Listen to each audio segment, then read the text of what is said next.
السلام ورحمة الله. الحمد لله الذي امتن على عباده المؤمنين ببعثة الرسول الصادق الأمين، فأخرجهم به من الظلمات الجهل والكفر إلى نور العلم واليقين، وأخبرهم على لسانه بما كان وما يكون، فمن آمن به وبما جاء به فهو من المهتدين، ومن كان في ريب مما صح عنه فهو من الضالين. وأشهد أن لا إله إلا الله وحده لا شريك له له الحق المبين، وأشهد أن محمدا عبده ورسوله الذي ترك أمته على منهج الواضح المستبين. أما بعد. Para jemaah sekalian, semoga Allah Subhanahu wa taala senantiasa menjaga kita sekalian. Alhamdulillah, pada pagi hari ini kita kembali dikumpulkan oleh Allah Subhanahu wa taala di Masjid As-Samad ini. Semoga Allah Subhanahu wa taala senantiasa memberikan kepada kita sekalian semangat yang tinggi untuk selalu menuntut ilmu demi keselamatan kita di dunia dan di akhirat. Semoga Allah Subhanahu wa taala mengumpulkan kita semua di dalam surganya. Para jemaah sekalian, pada kesempatan kali ini insyaallah kita akan membahas tentang masalah hukum seputar masalah kurban, di mana masalah ini sering ditanyakan oleh kaum muslimin tentang bagaimana cara berkurban. Bolehkah kita memakan dagingnya? Bolehkah kita memberikan sebahagian daging itu kepada yang memotong? Nah, insyaallah pada kesempatan kali ini kita akan menjelaskan semuanya itu. Dan sebelum kita menjelaskan itu, saya ingin menyampaikan yang pertama adalah hikmah masyru'iyatiha, hikmah disyariatkannya berkurban. Apa hikmahnya Allah menyuruh kita berkurban? Yang pertama, at-taqarrub ila Allah Ta'ala biha, mendekatkan diri kepada Allah Subhanahu wa taala dengan berkurban. Seseorang apabila dia berkurban berarti dia mendekatkan dirinya kepada Allah Subhanahu wa taala. Sebagaimana Allah Subhanahu wa taala berfirman di surah Al-Kautsar ayat 2, "Fasholli li rabbika wanhar." Maka salatlah karena Tuhanmu dan berkurbanlah. Nah, dari ayat ini Allah Subhanahu wa taala menyuruh kita untuk salat karena Allah dan juga berkurban karena Allah Subhanahu wa taala. Jadi pada saatnya seorang berkurban adalah dalam rangka untuk mendekatkan diri kepada Allah. Ini yang pertama. Yang kedua, ihya sunnatu Imam al-Muwahhidin Ibrahim al-Khalil alaihi salam, menghidupkan sunnah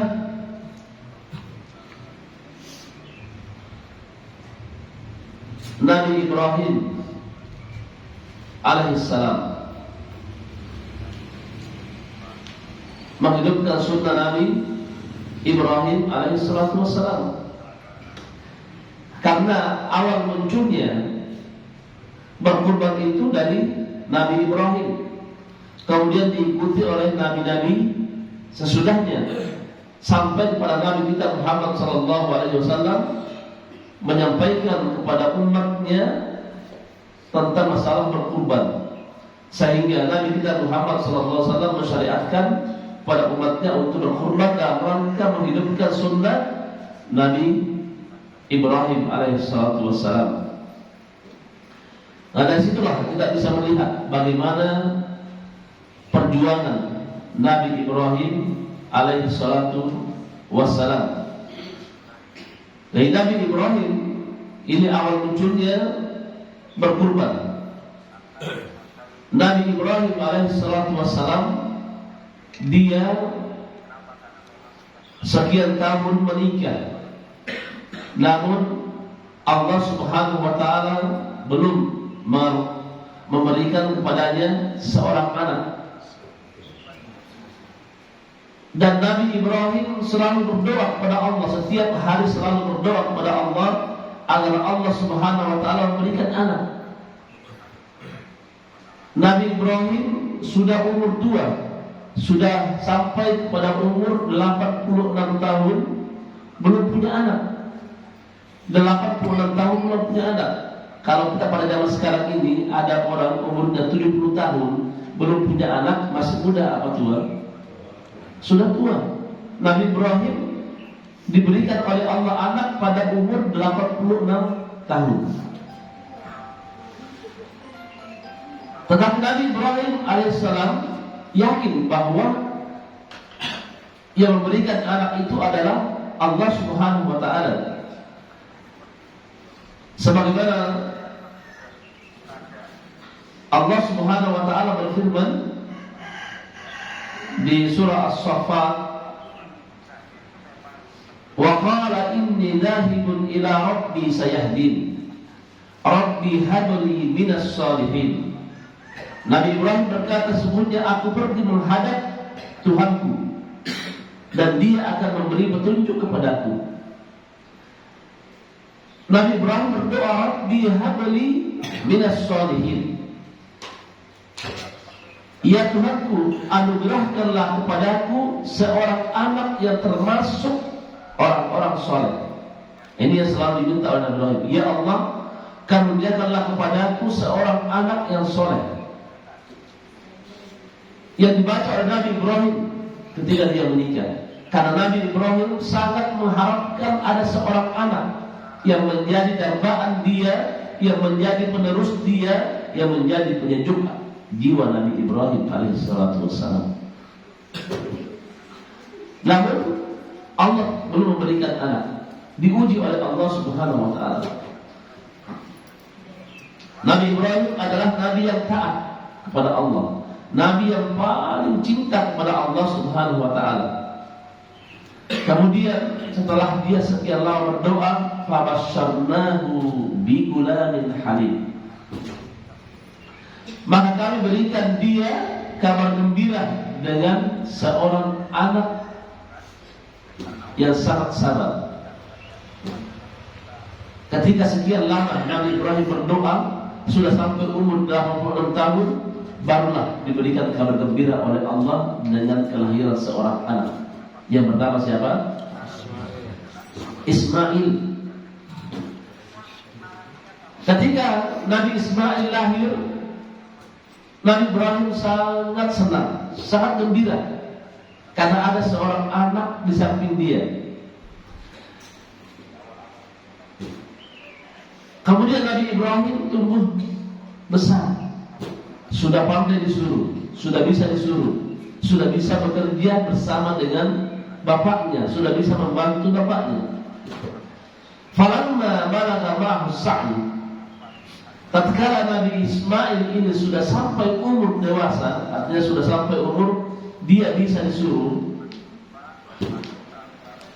qala ya bunayya inni ara fil manam, sesungguhnya aku melihat dalam mimpi, anni azbahuka, bahwasanya saya menyembelih engkau. Nabi Ibrahim bermimpi melihat dia menyembelih anaknya. Setelah di pagi harinya dia menyampaikan ini kepada anaknya, wahai anakku, saya melihat dalam mimpiku menyembelihmu. Fanzur madza tara, maka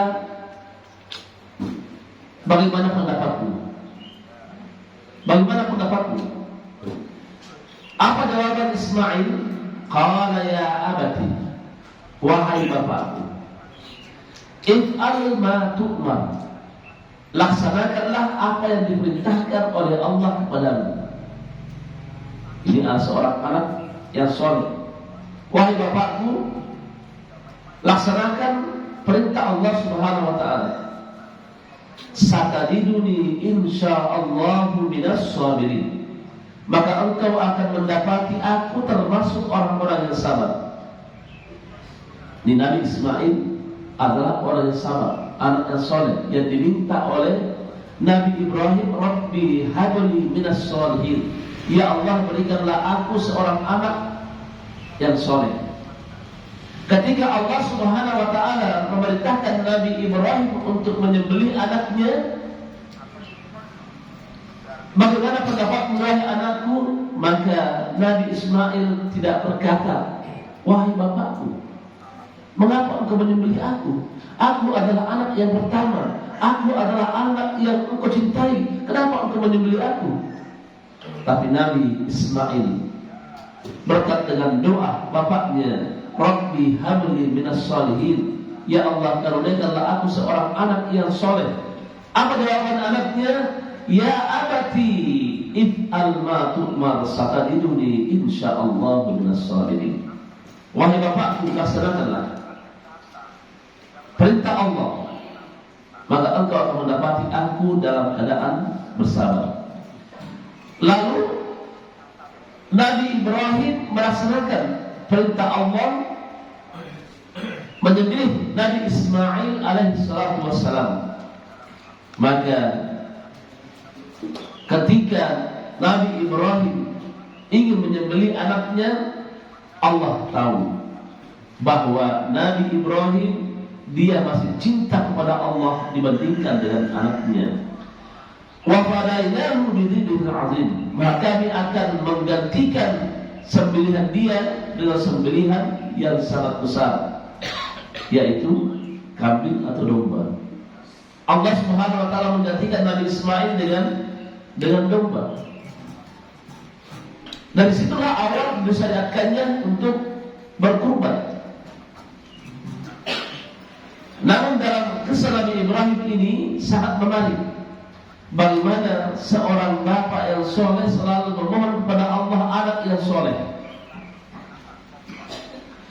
Anak yang soleh melaksanakan apa yang diperintahkan oleh orang tuanya, bahkan termasuk ingin disembelih, dia pun siap kalau itu adalah perintah Allah Subhanahu wa ta'ala. Kalau itu perintah Allah Subhanahu wa ta'ala, laksanakan. Dia tidak takut dengan kematian kalau itu adalah perintah Allah Subhanahu wa ta'ala.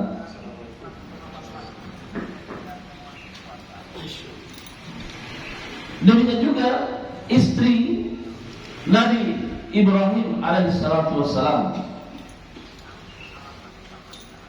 Ketika Nabi Ismail sudah besar, lalu Nabi Ibrahim alaihissalatu wassalam meletakkan Hajar, itu istri Nabi Ibrahim, dan Nabi Ismail di suatu tempat yang sangat gersang, di mana di tempat itu tidak ada pepohonan, di tempat itu tidak ada buah-buahan, di tempat itu tidak ada makanan, di tempat itu tidak ada sesuatu, tidak ada kehidupan, tidak ada tanda-tanda kehidupan. Yang tinggal di situ pasti mati. Nabi Ibrahim menaruh anaknya di situ dan istrinya. Kemudian dia mau pergi ke Palestina. Dia berkata kepada istrinya, wahai istriku, saya ingin pergi ke Palestina. Hajar, saya menaruh di sini. Tidak ada makanan, tidak ada minuman, tidak ada pepohonan, gersang, panas. Maka Nabi Ibrahim pun pergi. Kemudian Hajar berkata kepada Nabi Ibrahim alaihissalatu wassalam, wahai suamiku,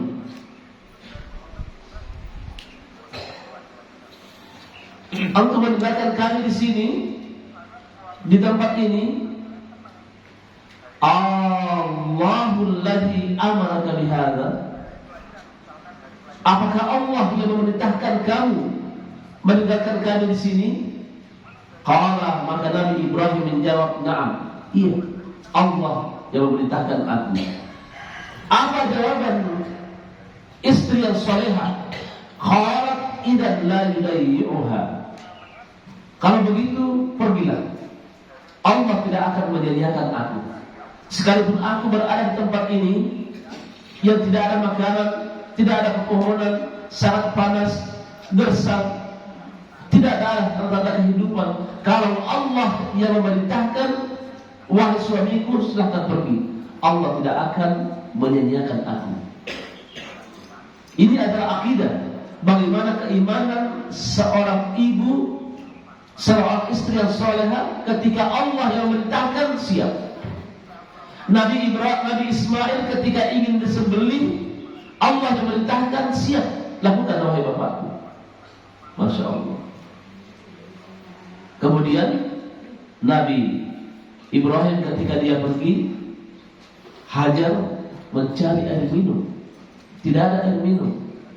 Kemudian Allah Subhanahu wa taala mewahyukan kepada Ismail, anak yang kecil ini, untuk menghentakkan kakinya sehingga keluarlah air, disebut dengan air apa?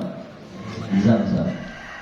Ada kisah tentang Nabi Ibrahim alaihissalatu wassalam, bahwa berkurban awal mulanya disyariatkan dari Nabi Ibrahim alaihissalatu wassalam, kemudian dilanjutkan oleh nabi-nabi yang sudahnya, termasuk Nabi kita Muhammad sallallahu alaihi wasallam. Jadi ini hikmah yang kedua, menghidupkan sunnah Nabi Ibrahim alaihissalatu wassalam. Kemudian hikmah yang kedua, diperintahkan kita untuk berkurban agar kita bisa membagi daging kurban itu kepada keluarga kita,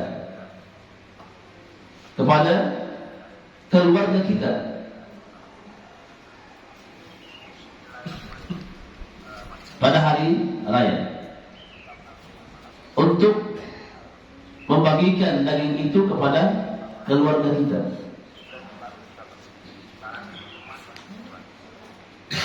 Di sini disyariatkan dan berkurban agar kita bisa makan daging pada hari raya kurban, dan itu bisa dibagikan kepada keluarga, bahkan bisa diambil oleh yang berkurban.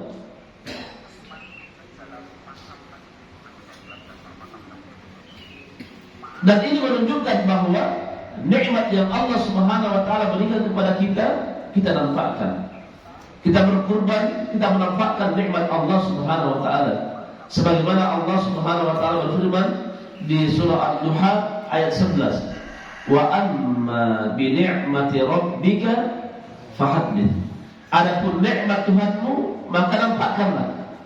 Kita punya rezeki, kita nampakkan dengan menyembelih hewan kurban. Menyembelih hewan kurban.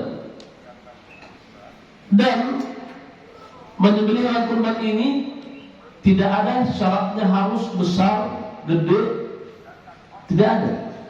Yang penting menyembelih, mengalirkan darah.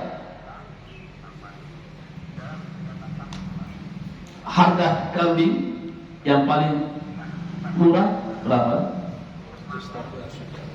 1 juta. Enggak ada. 18 juta paling sedikit.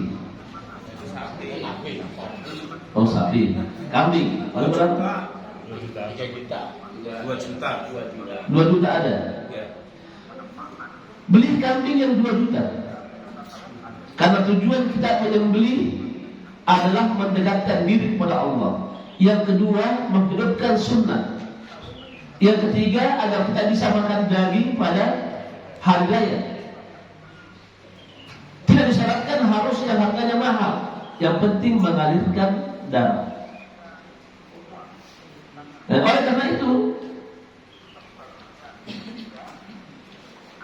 Sepadatnya seorang muslim semuanya berkurban 2 juta, tidak mahal. Kalau 2 juta kita kumpulkan setiap hari atau setiap bulan, kita kumpulkan dalam rangka untuk setahun ya, nabung berapa? 200.000, 150 per bulan, dengan tujuan untuk berkurban 2 juta untuk beli kambing. Bisa.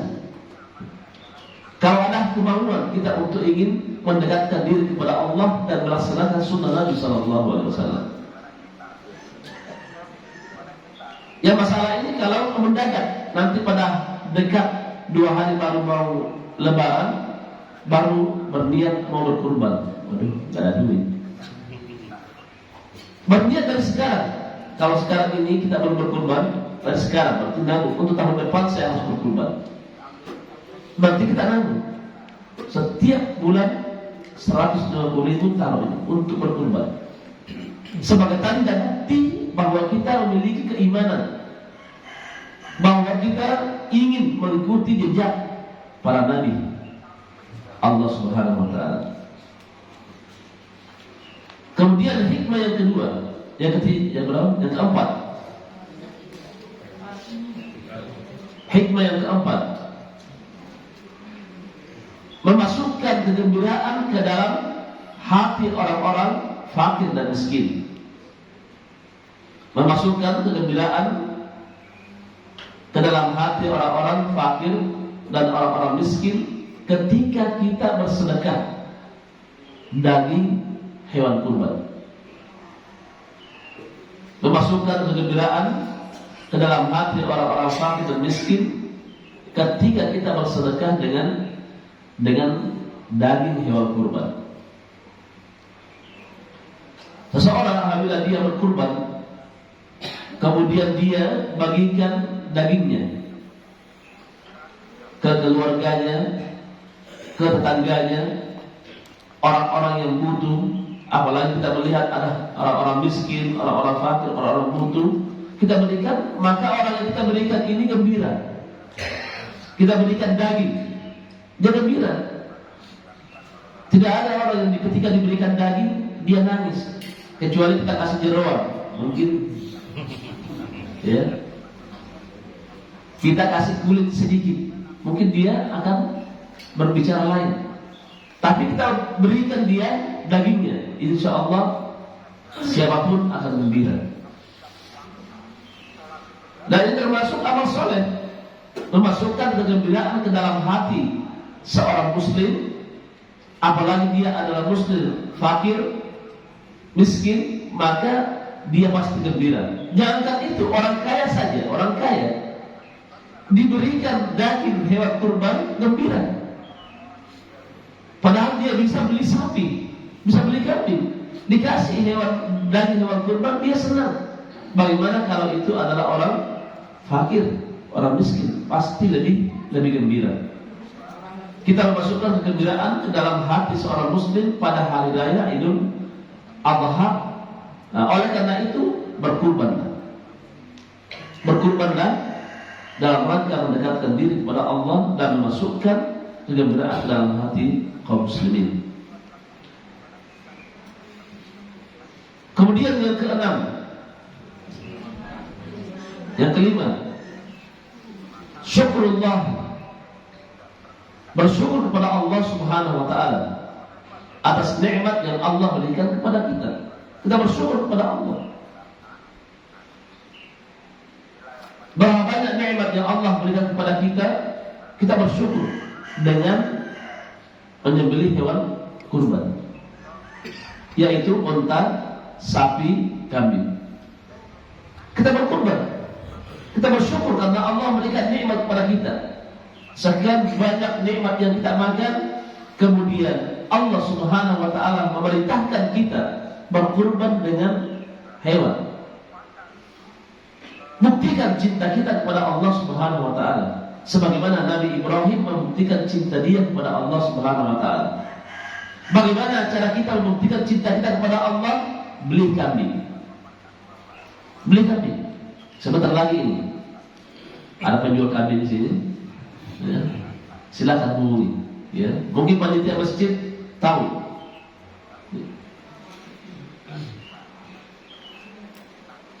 Jadi kita bersyukur kepada Allah Subhanahu wa taala. Dan yang paling kita bersyukur kepada Allah karena Allah Subhanahu wa taala menyuruh kita menyembelih hewan kurban yang lunak.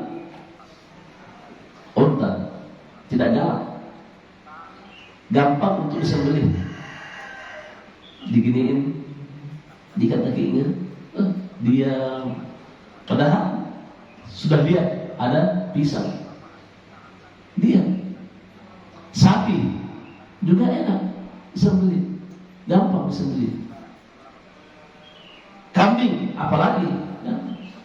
Coba kalau Allah Subhanahu wa taala menyuruh kita harus menyembelih harimau, bagaimana? Baru lihat suaranya, bulunya sudah takut. Ini nikmat dari Allah Subhanahu wa taala memerintahkan kita untuk menyembelih hewan kurban yang lunak.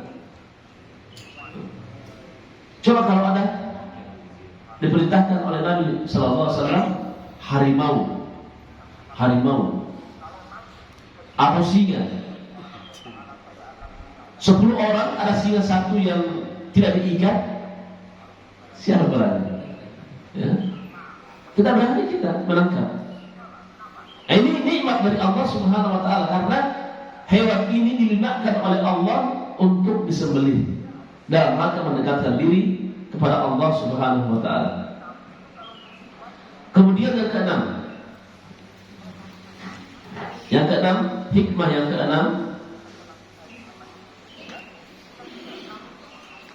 melaksanakan keutamaan takwa. Melaksanakan keutamaan takwa. Karena yang memerintahkan kita berkurban itu siapa? Allah Subhanahu wa taala. Kalau kita melaksanakan perintah Allah, ini adalah menunjukkan bahwa kita taat kepada Allah. Orang yang taat kepada Allah adalah orang yang bertakwa kepada Allah Subhanahu wa taala.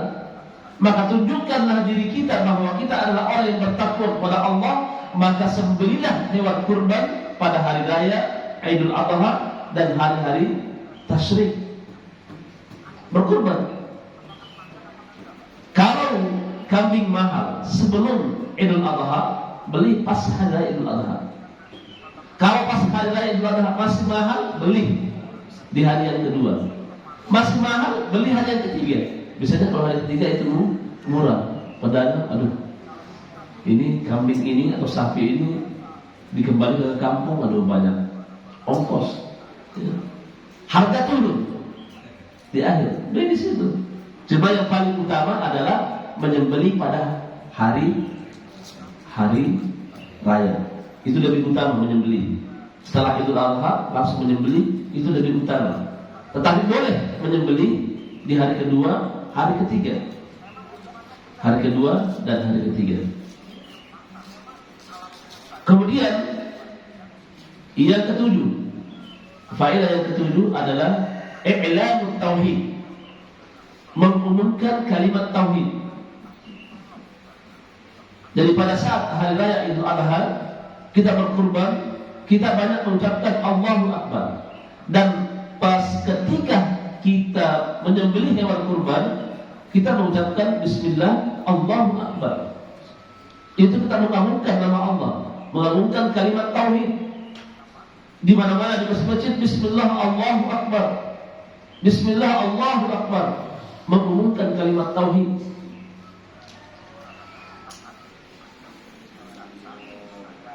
Kemudian hikmah yang ke-8. Hikmah yang ke-8,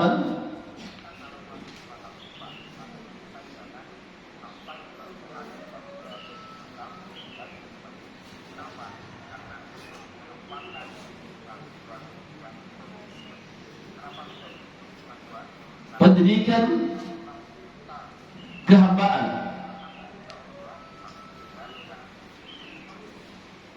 Pendidikan kehambaan artinya kita mendidik diri kita menjadi hamba Allah Subhanahu wa taala. Kita mengakui bahwa kita ini adalah hamba Allah Subhanahu wa ta'ala. Karena kita ini adalah hamba tunduk kepada Sang Pencipta Allah Subhanahu wa ta'ala. Kemudian ke-9,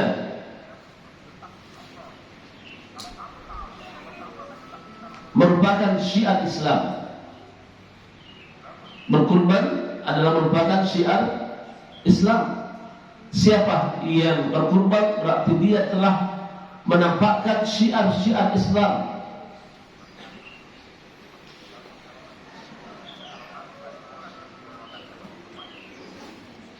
Dan kita diperintahkan oleh Nabi kita Muhammad SAW untuk senantiasa menampakkan syiar-syiar Islam.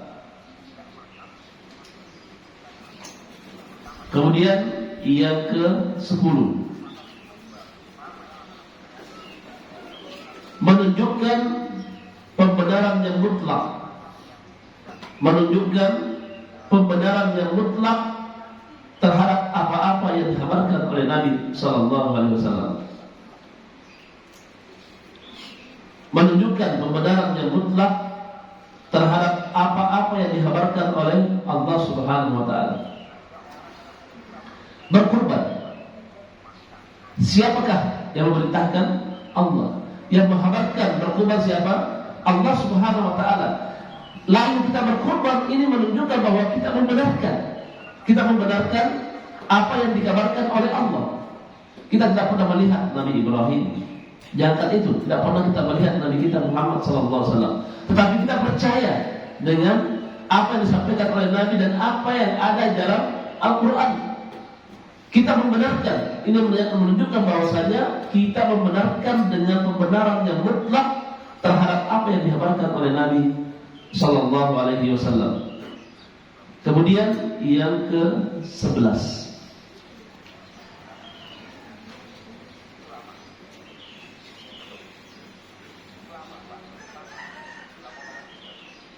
agar kita menjadi orang yang sabar. Agar kita menjadi orang yang sabar.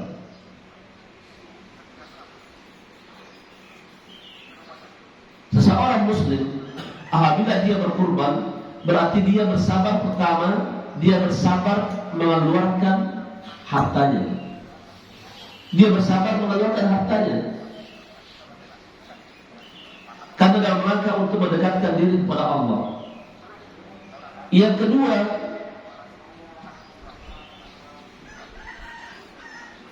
kedua bersabar mentaati Allah.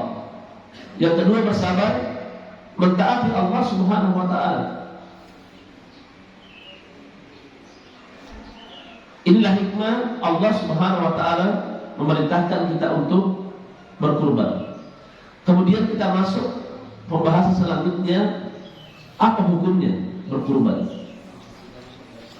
Berkurban hukumnya adalah sunnah muakkadah, sunnah yang sangat ditekankan. Hukumnya berkurban adalah sunnah muakkadah, sebagaimana yang disebutkan oleh jumhur ulama.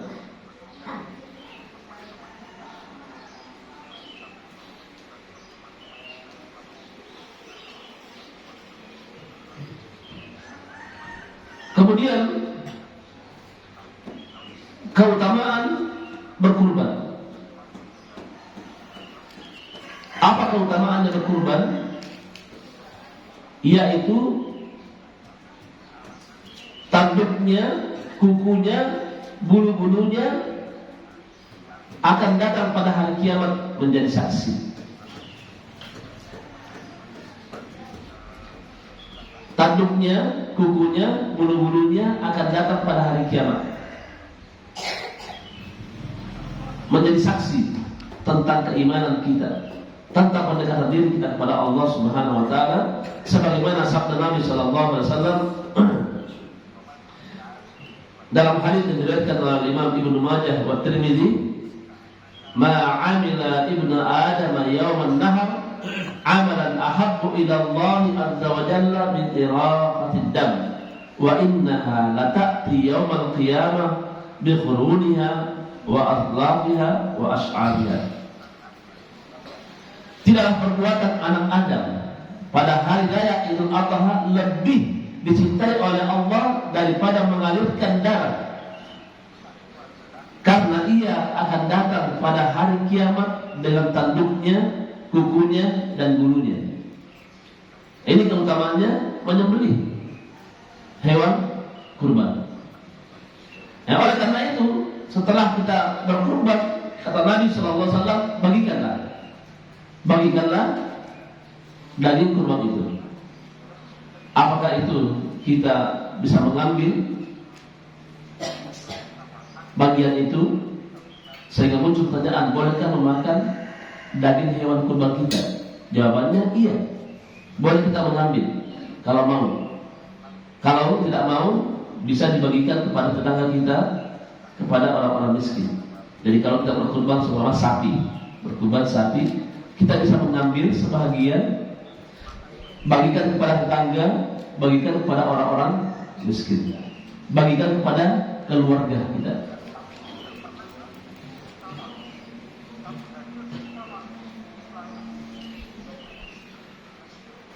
Karena bulunya saja dari hewan kurban itu satu kebaikan, satu bulu, satu kebaikan. Berapa bulunya kambing? Ada 10? Banyak, ya. Banyak bulunya. Nah, bulunya itu adalah kebaikan. Kemudian ada beberapa masalah dalam masalah berkurban. Kalau kita berkurban itu ada 3 macam: onta, sapi, kambing. Itu disyariatkan untuk berkurban. Selain daripada itu tidak. Kalau ada orang berkurban, satu kambing harganya sekian. Kalau begitu saya beli ayam 1000 ayam. 1000 ayam ini bisa dimakan oleh, kalau satu ayam dikasih berarti 1000 orang yang makan. Kalau satu kambing bisa makan 1000 orang. Wah, kalau begitu saya tidak mau berkurban kambing, saya mau berkurban ayam. Allah tidak menerima kurbannya ini. Kenapa? Karena tidak sesuai dengan perintah Nabi, tidak sesuai dengan sunnah. Nah, oleh karena itu, apabila kita beramal, harus beramal sesuai dengan sunnah, sesuai dengan perintah. Kemudian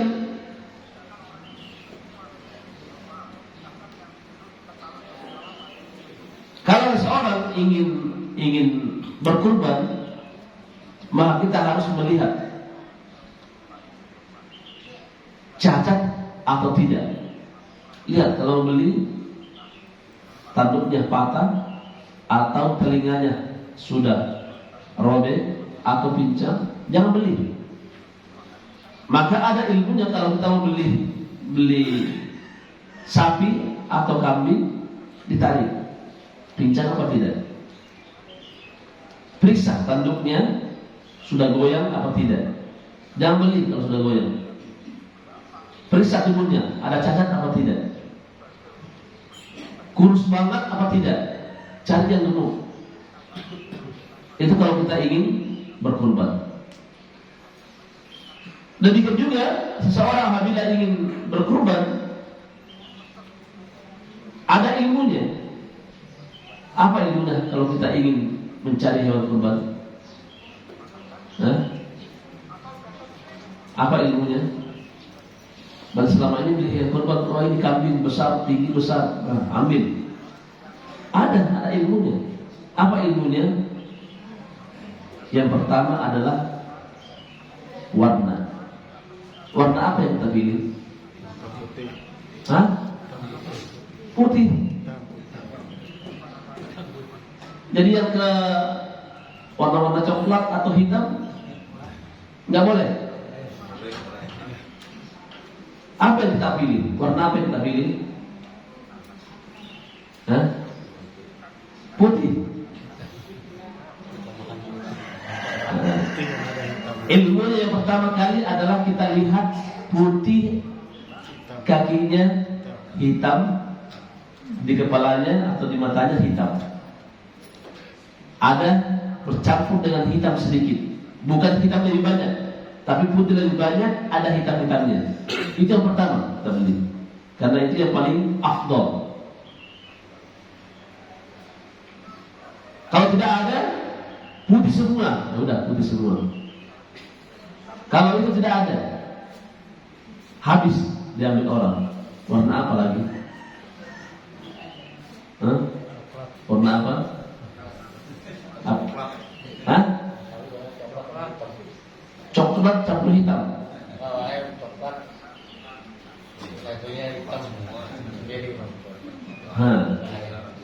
Kita ambil warna coklatnya. Merah ada nggak? Merah. Ada. Coklat kemerah-merahannya. Itu yang kita beli. Yang kedua, kalau putih tidak ada, coklat. Kalau ini nggak ada, beli yang apa? Ini pilihan terakhir ini, warna hitam. Ini pilihan terakhir kalau sudah tidak ada, terlambat datangnya, sudah kehabisan. Yang ada warna hitam, maka warna hitam yang kita beli. Ya. Yang lebih utama adalah warna putih ada campur hitam sedikit, bukan hitam yang lebih banyak, tapi campur hitam sedikit. Itu yang lebih afdal kita berkurban. Karena Nabi SAW berkurban dengan warna putih kehitam-hitaman. Itu Nabi SAW berkurban dengan warna yang putih kehitam-hitaman.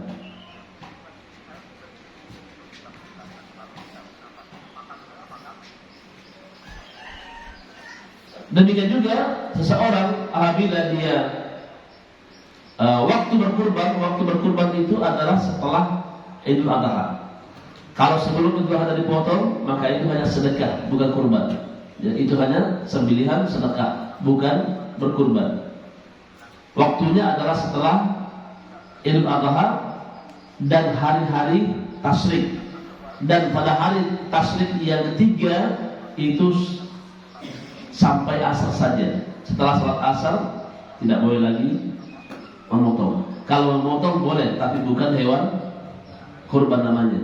Tapi itu adalah sembelihan sedekah, bersedekah. Kemudian ketika berkurban, kita menghadap ke arah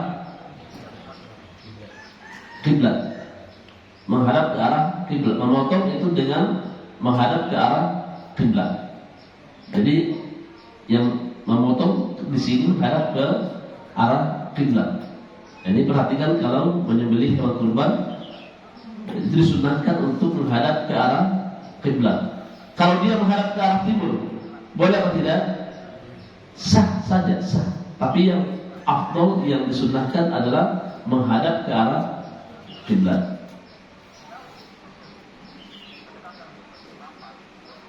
Kemudian ketika menyembelih hewan kurban, perhatikan pisaunya, ya, tajam. Ini harus diperhatikan, tajam. Jangan yang tumpul, yang digosok berkali-kali belum putus-putus. Ya. Buktikan atau pastikan pisau kita ini adalah sangat tajam, sangat tajam, sehingga disembelih cuma sekali dua kali sudah putus semuanya, sehingga tidak menyiksa hewan kurban. Kemudian bolehkah kita hewan kurban ini diwakilkan ke panitia masjid? Ya. Bolehkah hewan kurban ini disembelih dengan lewat panitia masjid? Maka jawabannya boleh. Ya. Tapi yang terbaik adalah kita sendiri yang berkurban menyembelih. Itu yang terbaik. Ya, tapi kalau takut tidak biasa, berikan yang sudah biasa. Tapi yang terbaik adalah kita sendiri yang menyembelih hewan kurban. Itu lebih afdal daripada orang lain. Karena kenapa? Kalau kita yang menyembelih, niat kita karena Allah Subhanahu wa taala. Sehingga muncul pertanyaan, Bagaimana hukumnya hewan kurban kita kalau orang lain yang menyembelih?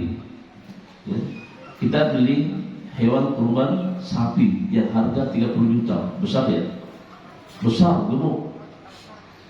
Nah, orang yang menyembelih ini nggak bisa beli kambing, nggak bisa, apalagi sapi yang harga itu.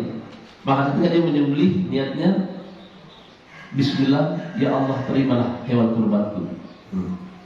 Hewan kurbannya sah apa tidak? Yang seharusnya kita menyebutkan nama orang yang berkurban, ya. Bismillah atas nama ini. Nah, dia tidak menyebutkan nama orang yang berkurban, tapi dia menyebutkan namanya. Ya, ini bumbu ini besar, gede, gemuk. Nah, ini dia menyebutkan namanya. Ya, saya berkurban ini untuk Allah. Hewan kurban kita sah apa tidak? Pahalanya hewan kurban ini kepada yang menyembelih atau yang berkurban? Nah, yang menyembelih, hebat dong. Yang berkurban, tapi dia menyembelih, ya Allah terimalah kurbanku. Ya. Terimalah kurbanku.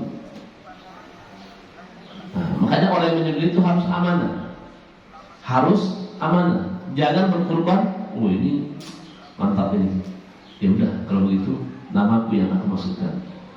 Nah, kasihan orang berkurban. Bagaimana hukumnya ini? Maka kalau terjadi seperti ini adalah kurban kita sah. Ia menyembelih ini dosa, tidak amanah. Kenapa dia menyebutkan namanya? Kenapa dia niatnya, ya Allah terimalah hewan kurbanku ini, karena besar, tinggi, harganya mahal, ya, menyenangkan. Ini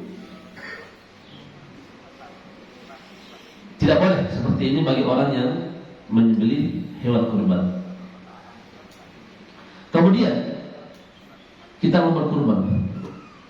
Ada unta, ada sapi, ada kambing. Kita pilih mana? Kambing. Unta. Oh, di sini nggak ada unta. Ya. Jangan pilih sapi dan unta dan kambing sapi. Unta nggak ada di sini. Kalau mau menyembelih unta, ya nanti ke Saudi atau ke Arab. Mana kita pilih? Kambing atau sapi? Kambing. Kenapa? Harganya murah. Hah? Ikut Rasul. Menyembelih sapi bukan ikut Rasul. Yang perintahkan kita berkurban sapi siapa? Nabi. Berarti ikut Rasul. Ya. Mana lebih utama? Kambing atau sapi? Aduh, ini ada yang kata sapi, ada kambing. Kambing tadi ya, katanya ikut Rasul. Ya. Kalau sapi kenapa? Besar. Lebih besar. Dagingnya lebih banyak. Bisa dimakan oleh orang banyak. Berarti yang lebih afdal mana? Kambing. Masya Allah. Tetap semangat kambing. Ya. Sapi atau kambing? Ya, semangat pagi ini sapi. Ya. Karena dagingnya banyak. Ya. Ya, kita lihat hadis Rasulullah SAW. Mana yang lebih utama? Semuanya boleh. Sapi, kambing, unta boleh. Ya. Tapi yang lebih utama adalah kambing. Kenapa? Ya, kambing dagingnya sedikit. Ya, ada orang sapi lebih bagus, dagingnya banyak, kambing sedikit. Sapi bisa dimakan oleh orang banyak, kambing cuma sedikit. Ya. Pahalanya lebih banyak karena memberikan banyak orang. Kambing cuma sedikit. Tapi kenapa kambing lebih utama? Ya, pertama, Nabi kalau berkurban selalu kambing. Nabi kalau berkurban selalu kambing. Padahal Nabi punya onta. Nabi bisa beli sapi. Kenapa Nabi berkurban kambing? Setiap tahun Nabi berkurban kambing. Tidak pernah unta, sapi.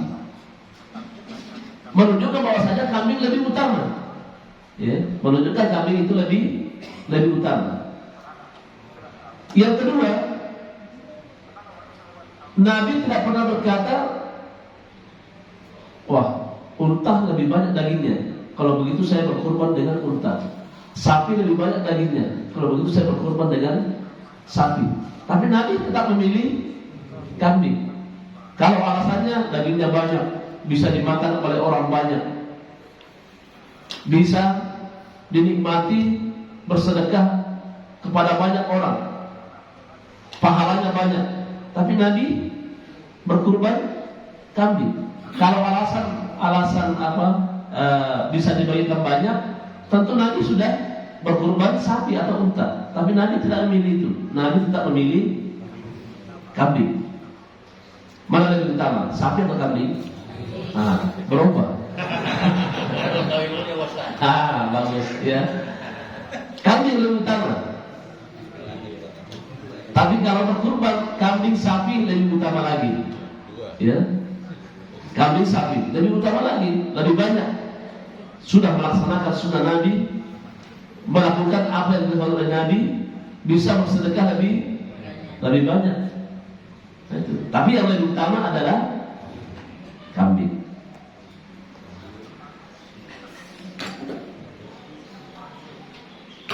Bolehkah memberikan daging hewan kurban kepada orang kafir? Boleh. Syaratnya apa? Ada syaratnya. Ya, kalau mengatakan boleh sama orang kafir dikasih daging hewan kurban, boleh. Apa syaratnya? Setelah orang muslim mendapatkan daging hewan kurban, orang miskin dari kalangan kaum muslimin sudah mendapatkan hewan kurban. Kalau belum, jangan dibagikan dulu. Kecuali di sana ada masalah. Kalau diberikan daging hewan kurban, dia bisa masuk Islam. Berikan. Ya. Kemudian, bolehkah kita berkurban dengan berhutang? Waduh, mau berkurban pinjam dulu. Boleh apa tidak?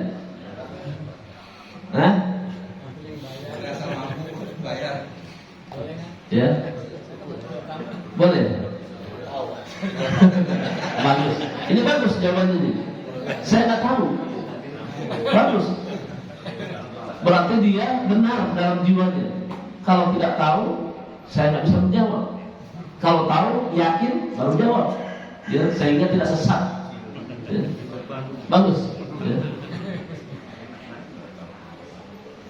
Boleh dengan syarat. Kalau sanggup. Ya, kita ada hitung-hitungannya. Saya sekarang belum punya duit, tapi nanti setelah akhir bulan baru ada duit.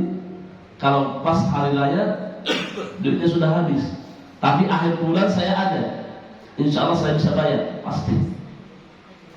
Maka boleh berhutang.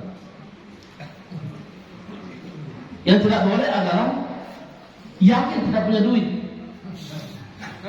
tapi mau pinjam. Ini nggak boleh. Ya, pinjam.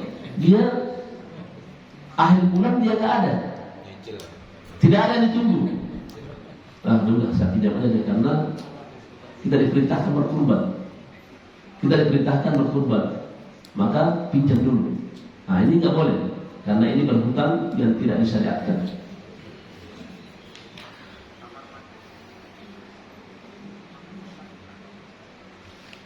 Kemudian selanjutnya,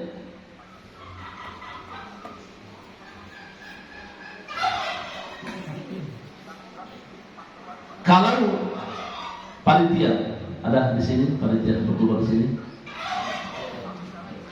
Di sini ada. Nah, Bapak sekalian menitipkan hewan kurban ke sini. Datang dengan membawa sapi yang harga 30 juta. Ya, besar, tinggi.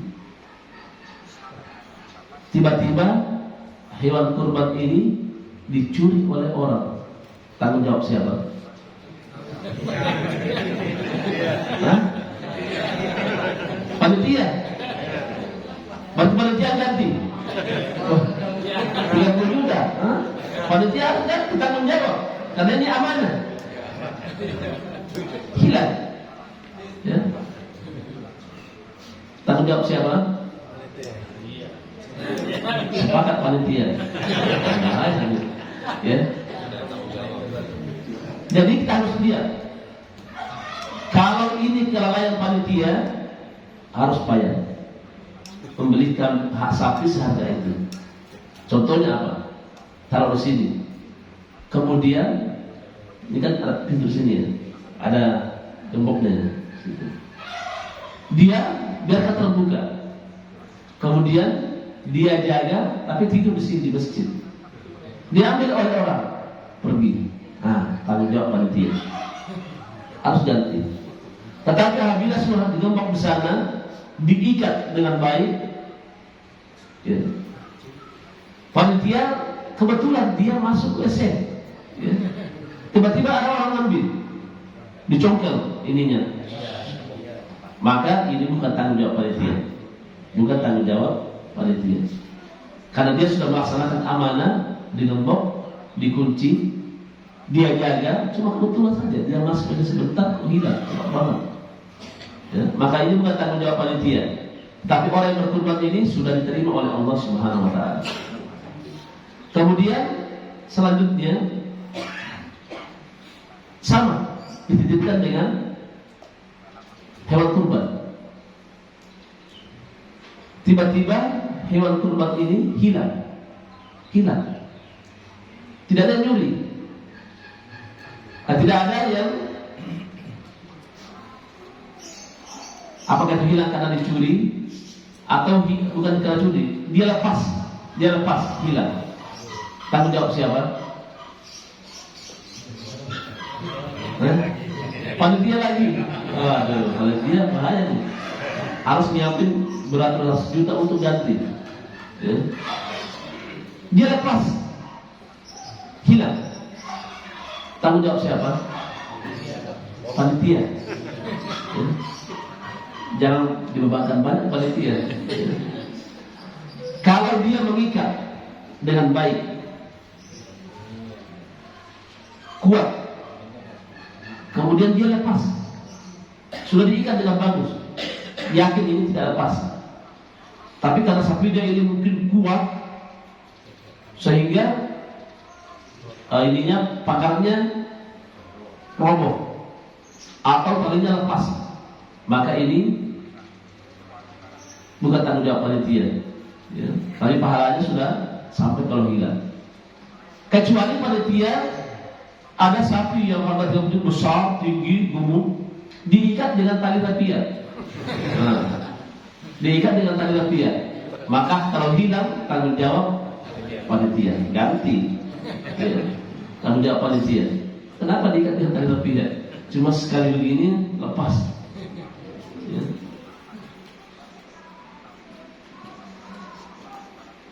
Kemudian ini hilang, entah kemana.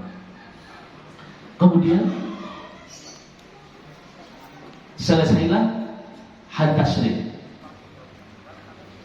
Sapi ini terbuka setelah hari ke-7. Disembelih atau tidak? Ditemukan pada hari yang ke-7. Sudah hari tasyrik lewat. Wah, ini sapi yang hilang dulu ini. Ini panitia disembelih apa dibiarkan? Disembelih. Hah? Menyembelih hewan kurban itu pada saat hari yang ditentukan, hari Id dan hari tasyrik. Sebelum dan setelah hari tasyrik tidak boleh. Ya. Jual lagi. Ya. Ya. Maka kalau ada seperti itu, maka ditaruh dulu, nunggu tahun depan. Ya, atau dijual dulu, nanti beli lagi. Tapi orang yang berjuang ini sudah niatnya sampai pahalanya. Ya. Karena tidak boleh dipotong untuk hewan kurban, kecuali dipotong tapi bukan lagi hewan kurban. Apa namanya? Sedekah. Itu boleh.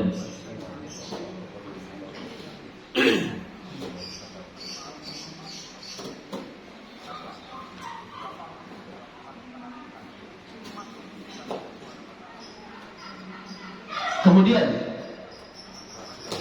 menyembelih kambing untuk satu keluarga. Hukumnya pahalanya semua sampai satu keluarga.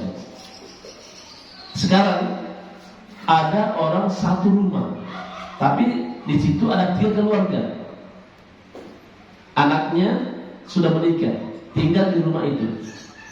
Anak yang kedua menikah, tinggal di dalam rumah itu. Seorang bapak dia menyembelih untuk keluarganya. Apakah anaknya sudah berkeluarga dan dapat pahala? Dapat. Ya, karena berkurban itu untuk satu keluarga, bukan 2 atau 3.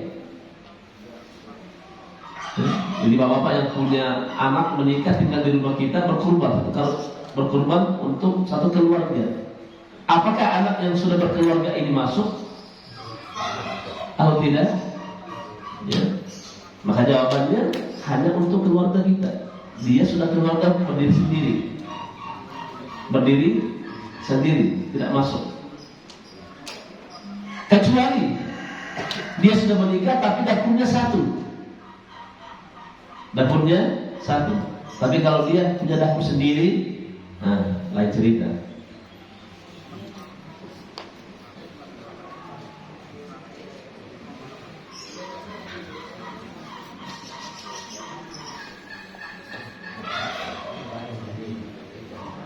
Kemudian orang yang berkurban menitipkan ke panitia masjid as-shalah.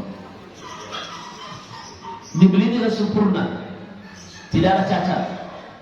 Sampai di sini tiba-tiba ada anjing makan telinganya habis, hilang satu. Tapi tahu siapa? Panitia lagi. Bolehkah berkurban dengan hewan cacat ini? Bolehkah berkurban dengan hewan cacat? Panitia pertama, tanggung jawab siapa? Panitia atau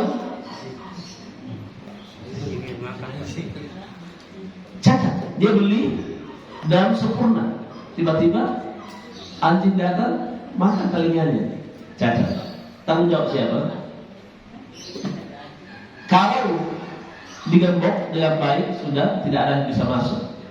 Tiba-tiba ada anjing yang jago lompat masuk, makan telinganya. Maka bukan tanggung jawab panitia. Kalau sudah cacat seperti itu, boleh nggak disembelih? Boleh. Cacat. Nabi menyuruh kita pilih hewan kurban yang tidak cacat. Ini cacat, telinganya hilang satu. Ya, bagaimana? Maka hal ini tidak mengapa, karena sudah dibeli dalam keadaan baik. Maka boleh disembelih. Atau menitipkan ke sini, ke panitia, tiba-tiba ada seorang anak sedang melempar apa? Ya, pakai kayu. Tiba-tiba kena kaki kambing, pincang. Ya, tanggung jawab panitia. Ini panitia kena ini. Ya. Maka kalau sudah dilarang anak-anak di sini jangan melempar-lempar di sini ya, di sana jauh. Sudah diberitahukan, tapi anak ini tak pilih, maka bukan tanggung jawab panitia. Kecuali panitia tahu di sini anak-anak suka melempar kayu, melempar besi, dibiarkan. Nah, ini tanggung jawab panitia, karena tidak melaksanakan amanah dengan baik. Bolehkah? Nah, sekarang ini anak kita lahir pas hari hari raya Idul Adha, atau sebelum hari raya Idul Adha, sekarang ini lahir, bolehkah menggabungkan akikah dengan kurban? Ini digabungkan. Bagi mumpuni saya akikah, daripada saya nanti akikah, mendingan sekalian berkurban. Boleh digabungkan atau tidak?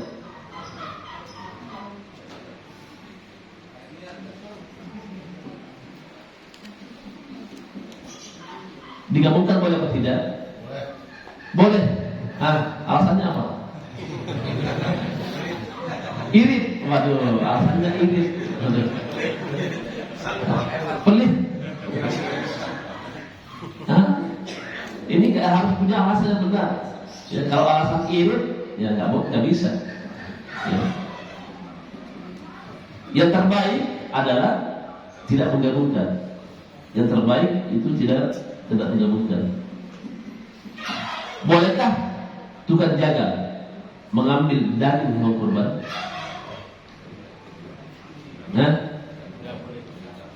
Bolehkah mengambil daging hewan kurban? Tidak boleh. Tidak boleh kalau dikhususkan, Pak. Tidak boleh kalau dikhususkan untuk korban, kalau yang orang memotong itu tidak boleh. Ya panitia nih. Kan udah ini dikhususkan untuk yang memotong dan tadi. Ya, tidak boleh kalau panitia ini potong, ini pahanya buat kamu. Tidak boleh. Jadi tukang jaga ini kita harus kasih gaji. Yang kamu gaji ini ada sapi 7, potong semua sekian. Siap? Siap.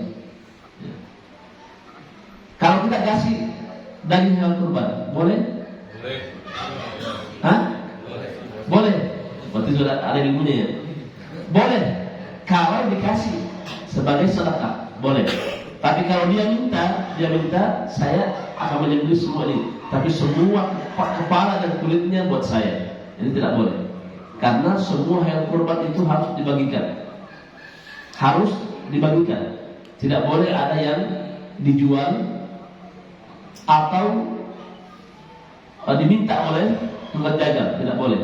Semua harus dibagikan. Kulitnya, rambutnya, apalagi dagingnya, semuanya ada dibagikan sebagai sedekah. Tidak boleh dijual. Tidak boleh dijual.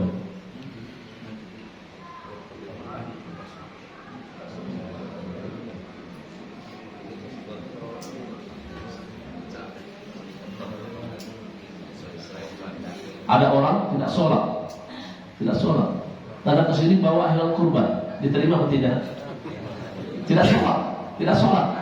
Ya. Datang ke sini membawa hewan kurban, ditolak. Sapinya besar, harga 35 juta, ditolak. Ya, diterima. Nggak sholat, tidak sholat orangnya, diterima, menerima sedekahnya orang-orang yang tidak sholat. Panitia gimana? Ya, yang diterima. Soal diterima amalnya diserahkan kepada Allah. Kita terima, biar nanti kita bisa bagi-bagi kepada masyarakat kaum muslimin.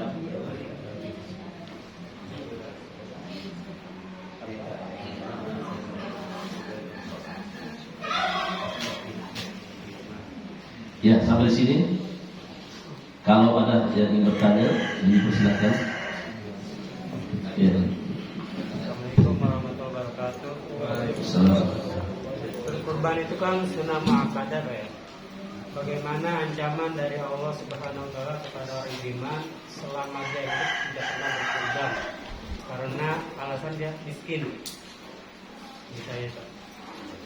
Pertama, hukumnya sunnah, berarti tidak wajib. Kalau dia miskin, apalagi mau berkurban pakai apa? Kecuali yang berkurban ini, yang punya kambing ini gratis. Nah itu wajib dia berkurban. Pergi ambil kambing, kemudian berkurban. Kalau dia tidak mampu dan itu gratis kambing itu. Ada penjual kambing di sini gratis? Ya, tidak ada. maka tidak mengapa kalau dia miskin nggak bisa beli kambing, ya tidak apa-apa, tidak berdosa bagi dia. Yang masalah sekarang ini dia mampu beli sapi, apalagi kambing, dia tidak mau berkurban. Nah, ini yang masalah. Ya, silakan.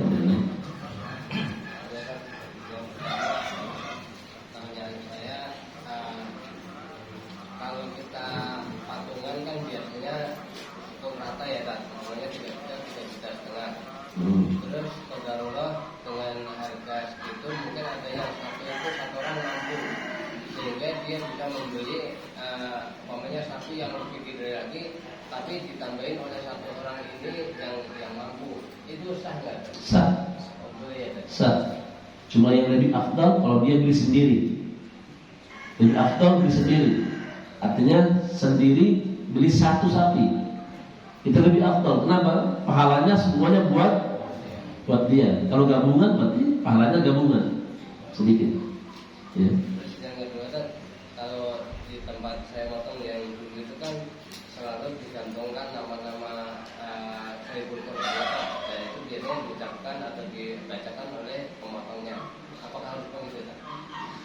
Ya, yang memotong itu dikasih tahu ini sapinya si ini, sehingga nanti dia tahu. Dibacakan habisnya begitu. Bukan dibacakan, tapi yang memotong ini sapi nama siapa? Sapi patungan masih kosong. Oh, saya patungan, ya. Patungan, ya kalau mau sebutkan semua namanya boleh. Tidak menyebutkan semua namanya juga boleh. Yang penting sudah Allah sudah menerima semua amalnya. Banyak pertanyaan. Assalamualaikum warahmatullahi wabarakatuh. Waalaikumsalam. Saya ini sebagai sering jadi panitia itu mencari hewan kurban. Nah, kebanyakan di ini kan ada juga hewan kurban itu digembala seperti di hutan apa di tanah lapang yang luas itu saya. Nah itu kebanyakan yang setahu saya sapi-sapi kupang atau bali itu diberi tanda oleh pemiliknya seperti kupingnya di gunting sedikit itu. Iya. Jangan pilih itu. Itu nggak boleh tetap. Nggak boleh cacat. Yang kedua masalah tadi Pak bilang warna ya. Itu gimana Pak? Banyak kan jamaah ini maunya besar aja gitu Pak. Sapinya mau yang besar nggak peduli itu warnanya ya. Gimana kita menyikapinya Pak? Iya. Pertama kita tahu kan bahwasanya warna yang paling bagus itu adalah warna putih bercampur dengan hitam. Kita kasih ilmunya. Mungkin dia maunya yang besar tinggi saja, karena belum tahu ilmunya. Kita kasih tahu. Kalau sapi Bali mau itu rata-rata seperti ini terus. Ya kalau nggak ada putih kan pilihan lain. Kan? Nah, tapi iya. Kalau dia tidak mau, maunya tinggi besar. Karena yang berkorban dia mau yang lebih afdol atau yang tidak.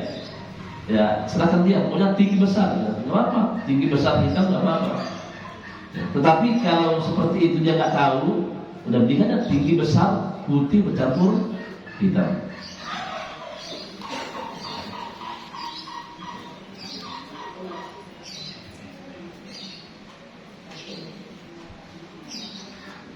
Bagaimana hukumnya daging kurban sebelum dibagi diambil untuk dimasak untuk makan bersama yang memotong daging kurban? Ya, panitia ya boleh kan diambil kalau kurbannya untuk dimakan? Boleh ya, panitia nggak makan. Kalau boleh dimakan ya, boleh diambil dagingnya dimasak. Ini kan sedekah kepada yang menyembelih.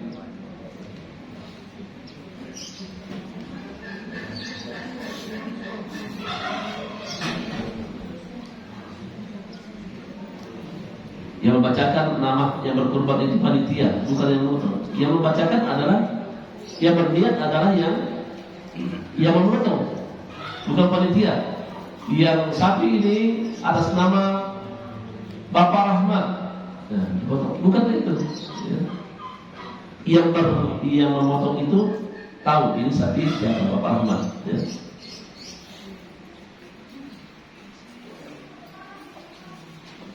Bolehkah berkurban atas nama ayah? Boleh. Ya. Berkurban atas nama orang tua? Boleh.